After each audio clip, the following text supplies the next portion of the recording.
What is up, guys? It's Doo Poker here, back for another video. Today we are going to be talking about a river exploit that doesn't really get talked about much.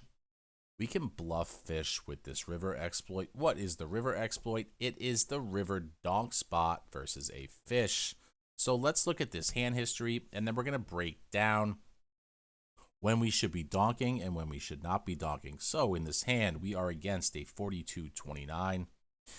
They RFI. We decide to defend with our 5-4 clubs in the big blind. And the flop goes check, check. Now, should we be probing our flush draw on the turn? Are we incentivized to probe, or are we incentivized to check? Well, let's look at some data. This is going to be the field as a single raise pot in position pre-flop raiser, button versus big blind. What do you guys see from fish? If you go down the line for different sizings, if I probe 30% on the turn, they're supposed to fold 19 to 25%, and they're folding 29%. So we see the same trend for every other sizing. So you want to be probing more than theory. But we also notice something else. If I probe, I'm also going to get raised a little bit more than theory from a fish. So we want to know, how do I play against a raise if I probe turn?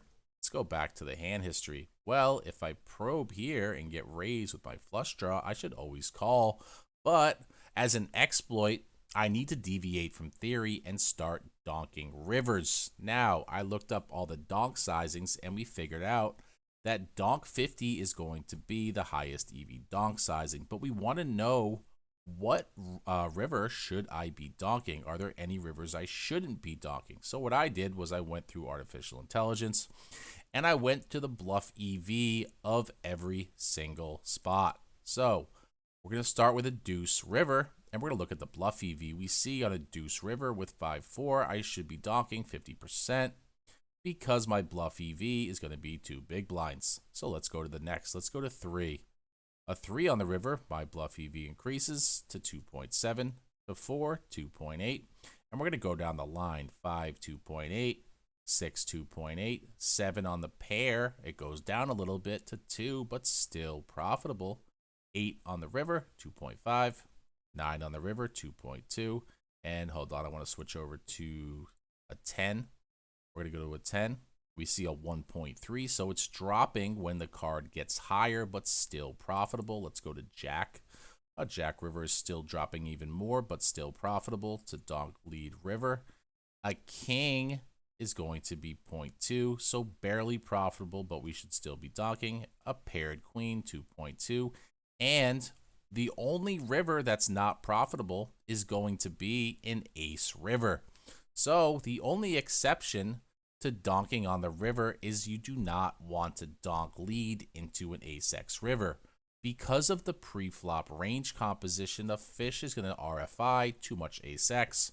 So when they raise your turn probe and an ace comes on the river, they just have too much top pair. So it's a negative 1.7 big blind mistake to donk lead on an ace river. But every other river is going to be profitable. This is very important, because it gives us some sort of idea of when we should be bluffing and when we should not be bluffing. So let's do a recap. When we probe on the turn, we know from MDA that they're going to overfold, but they're also going to overraise. If we have a draw, we're incentivized to probe, because not only are they going to overfold, but if we check, they're going to over delayed c-bet, but they also over raise. So when they raise, you want to call with your draws and donk every river except an ace river.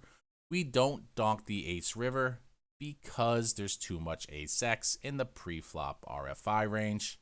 So that is the only exception, and I compared 4 different donk sizings, donk 30, donk 50, donk 75, and donk 120, and donk 50 is going to be the highest EV sizing. If you enjoy this type of content, please give me a like, please give me a subscribe. New video every single day, 9 a.m. Eastern Standard Time, and I will see you guys in the next video. Take care.